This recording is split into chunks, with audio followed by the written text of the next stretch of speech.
Paunawa, ang lahat ng nakapaloob sa kwentong ito, ay pawangkathang isip lamang, at hindi tunay na nangyari. Salamat po.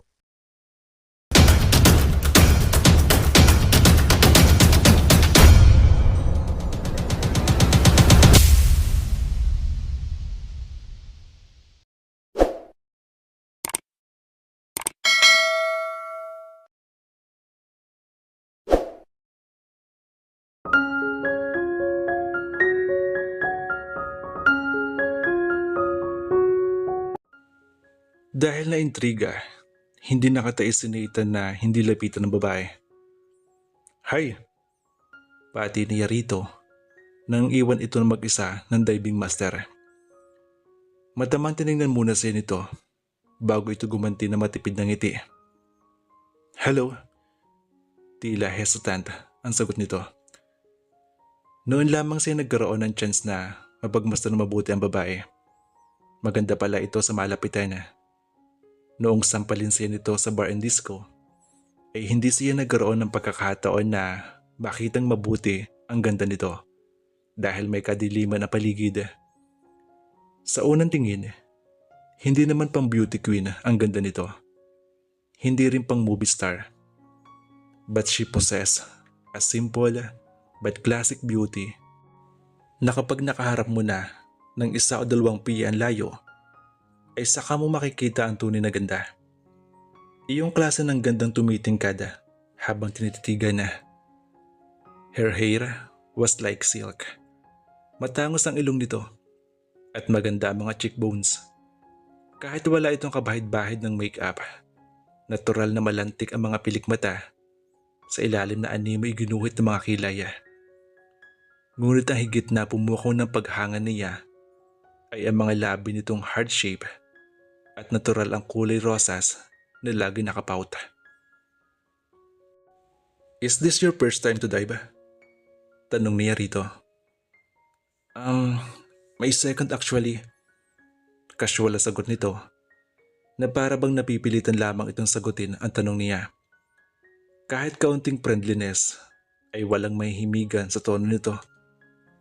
Kung sa bagay, napagsalitaan niya ito nang hindi maganda na mapagkamalansin nitong nambastos dito at nasampal nito. Ngunit hindi niya maitatangwang may nadama siyang kaunting sagi sa kanyang pride. Sa buong 33 taon ng buhay niya, wala siyang babaeng nakilala na umirap at nang snub sa kanya. Ito rin ang kauna-unahang babaeng sumampal sa kanya. Hindi naman sa naghahanap siya ng special na attention mula sa mga babae. Naninibago lamang siguro siya. Sinanay silang magkakapatid ng papa nila na palagi tinuturing na mahalaga at espesyal na mga taong nakapaligid sa kanila. Bagamat hindi naman niya gusto ang gano'n. In fact, kung minsan ay naiinis siya sa isiping na Soriano siya. At nakadikit sa pagkatao niya ang pagiging panganay na anak ni Juan Soriano. Dahil hindi niya alam kung kailan sincero sa kanya ang kaharap na tao. O dahil lamang isa siyang Soriano kaya itinuturing siyang mahalagang tao. Amused na sinundan niya ng tingin ang bawat galaw ng babae na inaayos ang diving gadgets nito. Bibihirang babae ang nahihilig sa diving. Sabi niya sa tono nagbubukas ng pakikipagkaibigan. Hindi man siya tahasang nag-apologize. Gusto niya makarating dito ang mensaheng kalimutan na nila ang insidente sa hotel. Maybe. Pero kung kaya niyo mga lalaki, bakit hindi kami mga babae? Bahagya pa itong umismid. Iyan lang ba ang reason mo sa pagdive? Para pakita sa mga lalaki na kaya niyo rin mga babae ang delikadong sports na ito? I'm not a feminist, Mr. Soriano. Talagang interesado lang ako sa sport na ito dahil ibang klase. Napamaang siya nang malamang kilala pala siya nito. How did you get to know me, miss? Isang alanganing ngiti ang isinagot nito sa kanya. Sino bang hindi nakakilala kay Nathan Soriano? Sagot nito sa pagtataka niya. Bahagyang umangat ang kilay niya. Dapat ba siya maging flattered o mainis dahil sa tono nito na parang gusto nitong sabihin, ano naman kung si Nathan Soriano ka? Hindi ko alam na kilala na pala ako ng halos lahat ng babae sa Pilipinas. Nagpapaka-low profile na nga siya. Hindi na nga niya pinagbibigyan ang lahat ng humihingi ng interview sa kanya. Magalang din niyang tinatanggihan ng karamihan sa invitation niya sa mga social functions. Ang hindi lamang niya tinatanggihan ay ang mga speaking engagement para sa business, symposium, youth organization, small entrepreneur convention, at para sa mga estudyanteng gusto makarinig ng inspiring words mula sa kanya. Kilala marahil siya ng babaeng ito dahil na-link na siya sa dalawang celebrities, sa isang singer at sa isang former beauty queen turned actress. O kaya ay dahil sa naging judge siya sa Bikini Open last week at ipinakilala siya ng MC. Tama, iyon nga siguro ang dahilan kung bakit siya kilala nito. I think it's unfair na kilala mo na ako, pero hindi ko maalam kahit first name mo man lang. Maya-maya ay sabi niya rito. Para nag-isip pa ito bago sumagot. Well, I'm Kayla. Anito, na may maramot ng ngiti sa mga labi. Nang ilahad niya ang palad dito para makapagkamaya, ay tinanggap naman ito iyon. My pleasure to meet a lady scuba diver. Nakangiting sabi niya. Same here, Mr. Soriano. Nathan na lang, Kayla. Nathan, ulit nito. Nice name. Salamat. Are you a new villa owner? No, I'm a tourist. A regular tourist. This is not the first time I saw you. Last week, nakita kita sa Bikini Open. You were supposed to be the one contestant, weren't you? Yeah. The one who backed out. Malamig nitong sabi habang naglalakad sila patungo sa speedboat na maghahatid sa kanila sa diving site. Pwedeng malaman kung bakit ka nag-back out. Sa akin na lang yun reason ko. Di ba ikaw rin yung babaeng? Oo, yung sumampal sa'yo sa disco. Dugtong nito. Natampal niya ang sariling noo. Yeah. And I'm sorry kung medyo naging rude ako ng gabing yun. Okay lang. Kasalanan ko naman eh. But it was a mistake. Nabigla ako at nagalit. Sa lahat ng ayoko kasi ay yung babasusin ako. Nagkataon kasi ikaw nasa likuran ko. I just hope na hindi ka nagalit sa akin. Nung gabi kasing iyon, parang gusto mo akong kainin ng buo. Of course, hindi na ako galit. Kahit na muntik mo na ako mabingiroon. Nakakainis nga eh. Ako na ng bastos, nagkaroon pa ako ng kaaway. No. Huwag mo akong ituring kaaway after that incident. Napakabitin nun para hindi na tayo maging magkaibigan. Kasalanan mo rin kasi. Hahara-hara kayo kaya napagbintangan kita. Natuwa siya. Napansin niya na simpleng antipati ka sa Kayla. May katarayan ito pero subtle. At lalo nagiging interesting para sa kanya ang bagong kakilala. Kaya nga nag-apologize ako sa mga nasabi ko, di ba? Ano ba nga ba magagawa ko kundi mag-sorry? Nasabi mo na yun eh. Baka hindi kita payagan mag-scuba. I will encourage you to engage in other sports. Ay, mabuti na lang pala. Hindi ikaw naging boyfriend ko. Seryosong sabi ni Kayla. Natawa siya na maiksi. It's kinda dangerous. Lahat naman halos na hakban ng gagawin ng tao sa buhay niya ay may kahalong panganib, di ba? Sa everyday life na lang natin, sa pagbaba mo sa hagdan, pwede ka mahulog. Sa pagpunta mo sa bathroom, pwede ka madulas. Sa pag-travel, pwede ka maaksidente. Sa pagpili mo ng taong mamahalin, pwede ka masaktan. Sa pagbe-venture mo sa isang business, pwede ka malugi. At kung lagi kang takot sa risk, hindi ka nagagalaw. Hindi ka nakikilos para lang huwag ka makagawa ng maling steps. Napapalakpak siya. Very well said, Kayla. Galing. Nagipit lamang ito ng mga balikat. Kung ang tatay mo ay natakot malugi, hindi siya magiging isang business tycoon. Don't you think so? Yeah, I agree. Tatangot-tangong reaksyon niya. At ikaw, kung dangerous ang scuba diving, why do you like doing it? Balik tanong nito sa kanya. I want to see the part of the world that only divers can see. That's it, Nathan. May mga bagay na na-achieve ang mga tao na malakas ang loob na harapin ang risk kaysa sa mga tao nagpapadaig sa takot. Iyon din ang reason ko. Kaya I find this sports challenging. Gaano nga kaganda ang ilalim ng dagat at hindi ko makikita iyon if I won't take the risk. Natahimik siya. After diving, saan napunta mo? Pag-kuwait tanong niya kay Kayla. Ede-develop ko ang mga shots na kukunan ko sa ilalim ng dagat. After that? Siyempre, kakain. Nakakagutom din ang activity na to. Tugon dito. May I join you? Mas masarap kumain kung may kasabay. Nag-isip ito. Ngunit makahulugan ang ngiti sa kanya. Why not? Provided na ako magbabayad ng kakainin ko.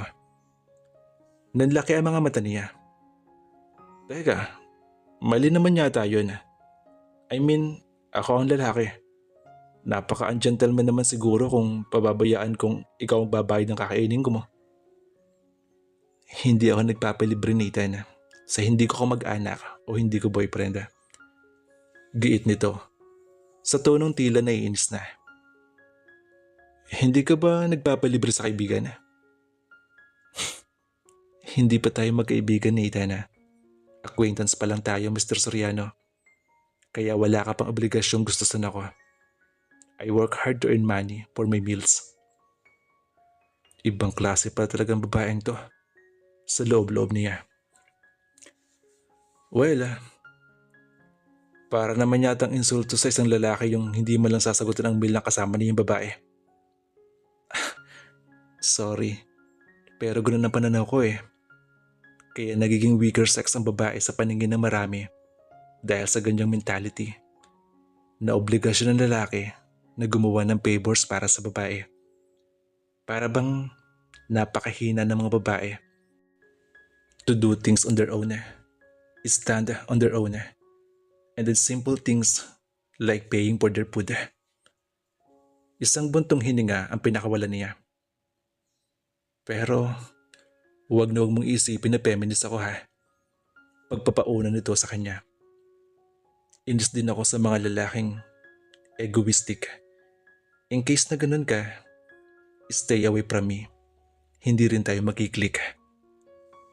At wala salitang tumalikod na ito para humalo sa karamihan. Nailing na sinundan na lamang niya ito ng tingin. Suplada sa loob-loob niya. Pero nakaka-intriga ang personality ng babaeng to. Dugtong niya sa isip. Samantala, Kayla point of view. Nag-volunteer kay Kayla si Nathan para mag-guide sa kanya sa diving session ni iyon.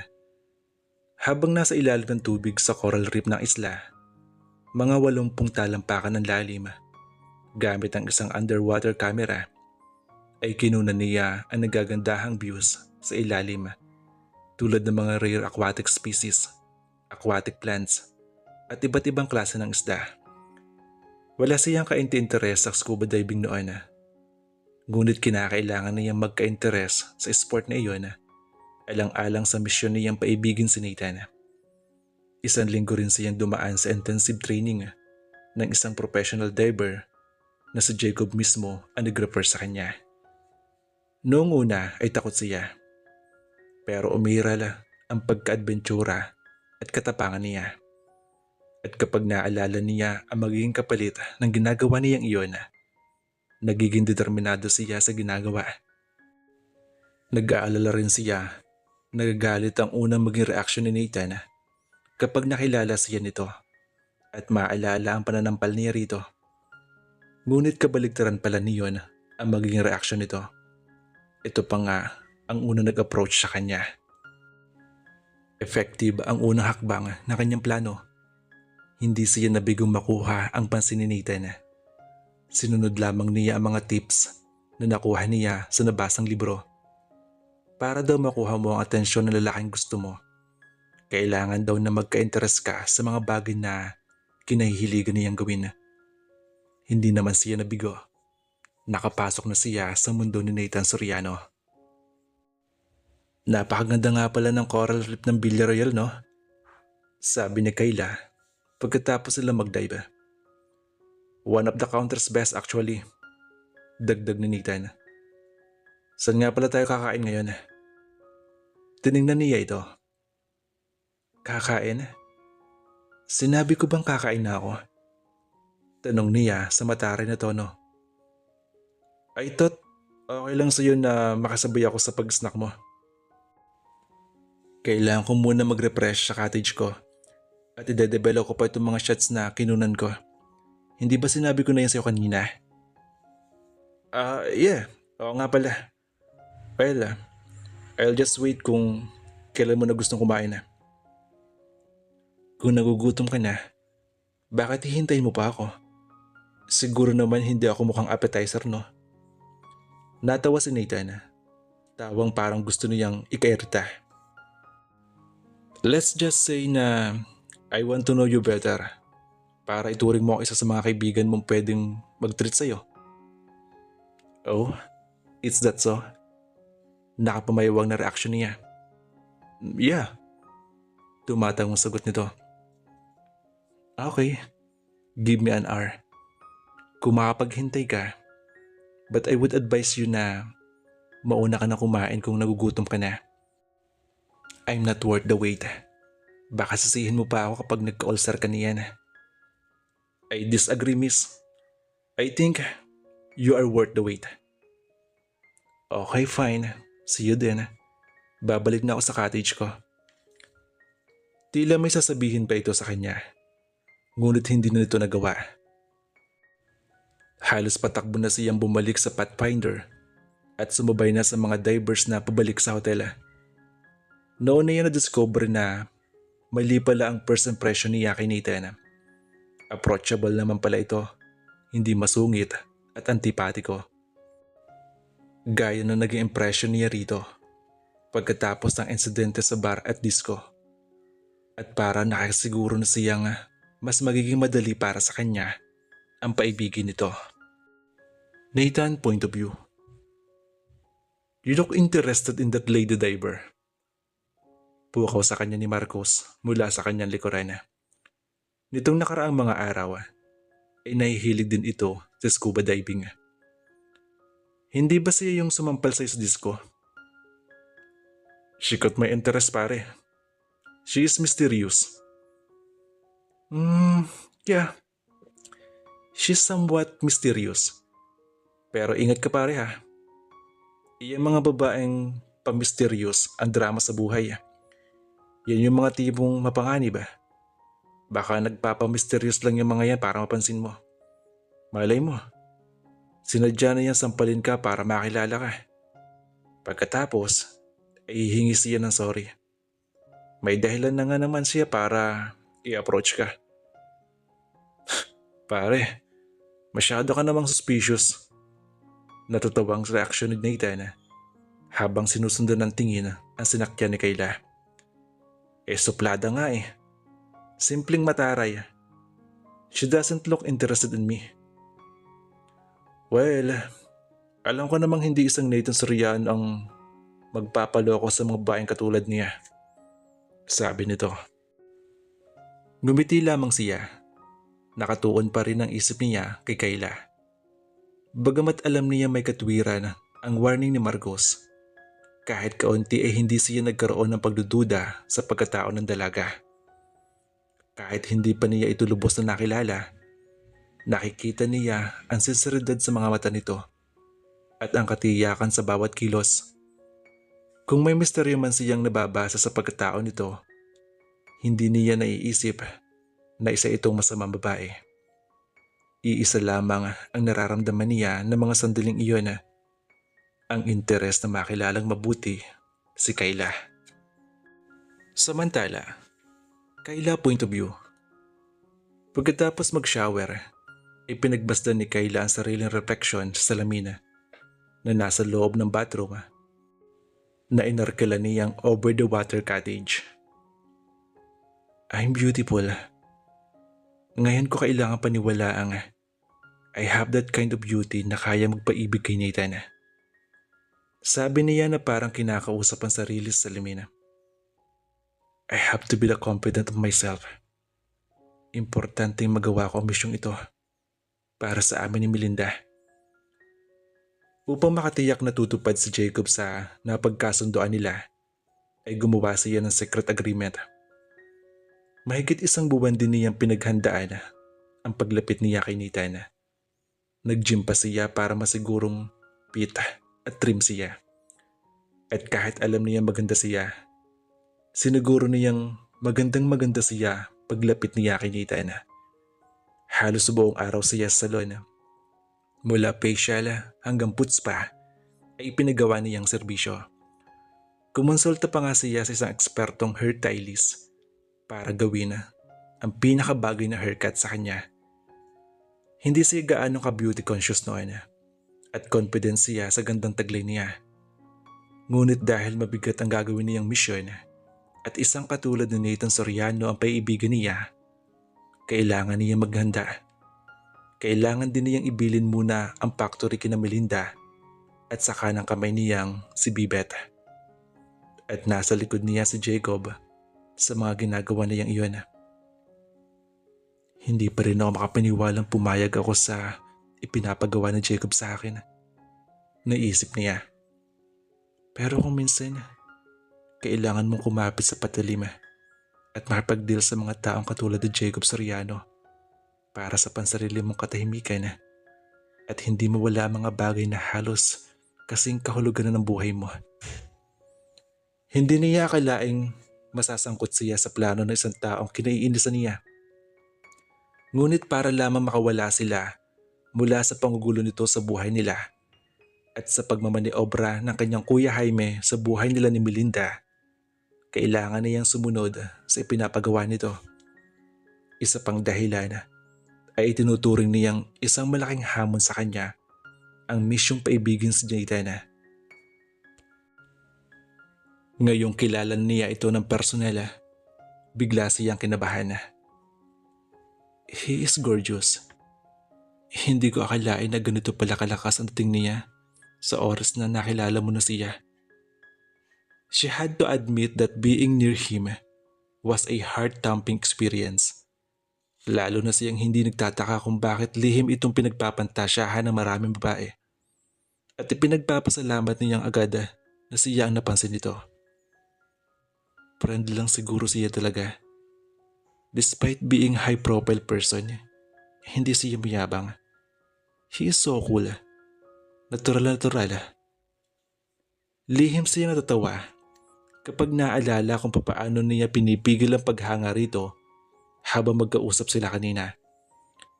Sinikap niyang irapan ito at magmukhang hindi interesado rito. Kinakailangan niyang ipakita rito na walang epekto sa kanya ang kagwapuhan at pagiging milyonaryo nito. Nagbihis siya habang pinatutuyo ang mga na-develop na pictures mula sa underwater camera niya. Pinilit niyang isuot ang isa sa mga bagong bili niyang blouse at skirts. 50,000 din ang naubos niya sa pag-shopping ng mga bagong damit at sapatos. Kailangan magbukas siyang desirable sa paningin ni Nathan, lalo na sa pagdadala sa sarili. Pinili niya ang mga damit na bagamat nagpapalutang sa voluptuous ng body niya ay may touch of class at modeste pa rin. Okay na sigurong itong suot ko at kaunting-kaunting press powder lang i-apply ko. He likes natural beauty. Ayaw niya sa babae na hindi nakakalabas ng walang makeup. Kailangan niyang balik-balikan ng basa ang article tungkol sa binata para lamang i-check ang mga ayaw at gusto nito sa isang babae to make sure na tama ang ayos niya sa muli niyang pagharap dito. Pagkalipas ng isang oras, ay nagtuloy siya sa isang restaurant sa resort na ang siniserve ay pawang native Filipino dishes.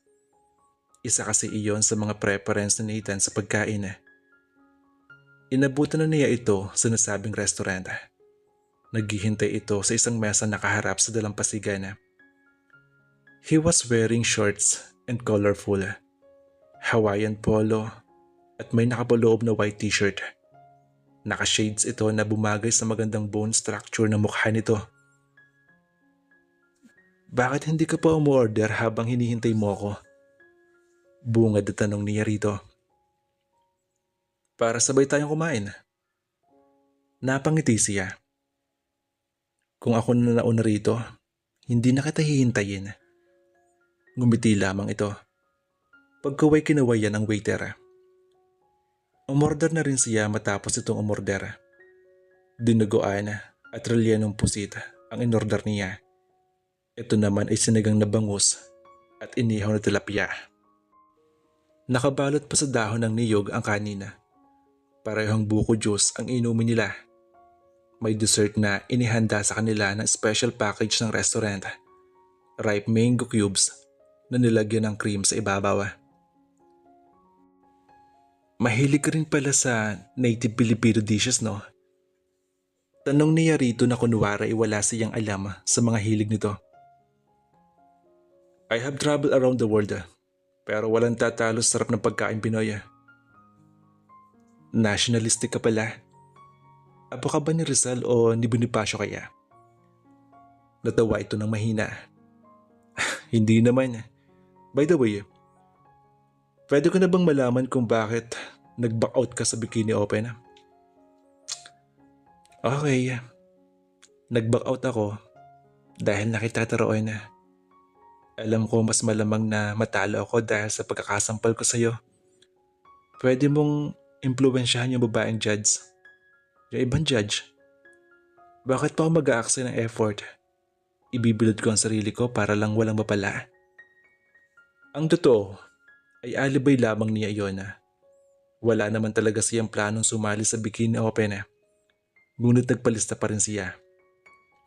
Pagkatapos sa mismong gabi ng competition, kunwari, ay nag-back out siya. Iyon ang naisip niyang paraan para mapansin ni Nathan kaysa ang tumalon mula sa third floor ng hotel o kaya ay magkunwaring nalulunod. At least, hindi obvious ang gimmick niya. Mukha namang kinagat iyon ni Nathan. Muli itong natawa. Hindi nga gaano rumistro sa isip ko ang itsura mo nun nang makita kita sa disco. Dahil rubing dancing lights lang ang nakasindi. That only means, pagkatapos mo akong sampalin ng ubod lakas, nakalimutan ko rin ang galit sa'yo. Talaga namang hindi ka dapat magalit sa akin eh. Malay ko kung ikaw ngayon ang batso sa akin. Ayaw mo lang aminin. Napailing ito habang natatawa. Let's not talk about it, okay? Hindi na siya nagsalita at itinutok na niya ang pansin sa kanyang pagkain. Hindi na siya nagpademure at nagpakainhin sa harap nito at alam niyang pinagmamasdan siya nito. By the way, kailan ang profession mo? Pagkuwait tanong nito. I have a small factory na ipinamana pa sa amin na mawerens ko. We manufacture leather bags, wallets, and belts. Nagmamanufacture din kami na dati ng sapatos. Pero nang pumasok ang mga imported shoes dito sa Pilipinas, humina ng humina ang sapatos namin. Kaya minabuti namin ihinto ang production. Marami nga akong workers na nawalan ng trabaho. Tumango-tango ito. Iyan ang masamang bunga ng globalization eh. Mag-isa ka bang nagbabakasyon dito sa Villarreal? Muli nitong tanong. May kasama akong kaibigan na nagpunta rito. Pero kailangan niyang putulin ng bakasyon niya dahil sa isang emergency call. Paghahabi niya ng kwento. Kailangan mabilis ang isip niya sa pagsagot sa mga tanong nito. Hindi niya ito bibigyan ng dahilang makasilip ng pagdududa sa kanya. At okay lang sa iyo kahit mag-isa ka? Hindi ako nag-iisa rito sa isla. Maraming tao sa resort. Piloso pong sagot niya. Matapos punasan ng table napkin ang nabasang bibig. Pareho pala tayo nag-iisa eh. So why don't we enjoy each other's company? That's it. If you like my company. Suhestyon nito. Nag-isip siya habang abala sa pagkain. Pagkatapos ay matama niyang tiningnan si Nathan. Mukhang interesado na ito sa kanya dahil gusto nitong makilala siyang mabuti. Ngunit hindi siya dapat magpahalata ritong gusto niyang sunggaban ng pagkataong ito na naglalapit sarili sa kanya.